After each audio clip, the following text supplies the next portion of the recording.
Ekologiya və Təbii Sərvətlər Nazirliyi gözlənilən güclü küləklə bağlı əhaliyə ciddi xəbərdarlıq edir. Doğru xəbər Azərbaycan bildirir ki, xəbərdarlıqda deyilir. Martın 30-u 31-də bəzi bölgələrdə güclü külək əsəcək. Bununla bağlı sarı xəbərdarlıq edilir. Bildirilib ki, Naxçıvan, Ağstafa, Qazax, Daşkəsən, Gədəbəy, Göygöl, Kəlbəcər, Laçın, Zəngilan, Gəncə, Goranboy, Naftalan, Tovuz, Qobustan, Neftçala, Xızı, Ağsu, Şamaxı, İsmayıllı, Şəki, Oğuz, Qəbələ, Qusar, Şirvan, Mingəçevir, Göyçay, Hacıqabul, Cəbrayıl, Salyan, Lerik yardımında qərb küləyi əsəcək.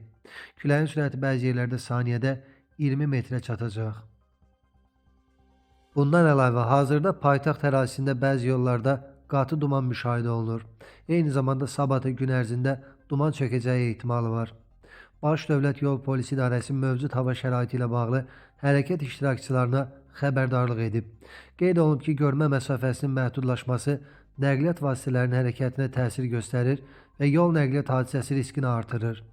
Baş Dövlət Yol Polisi İdarəsi sürücülərdən xahiş edir ki, belə hava şəraitində hərəkət zamanı sürət həddini minimuma endirsinlər, ara məsafəsini normadan artıq saxlasınlar və ötmə kimi riskli manevrlərdən çəkinsinlər.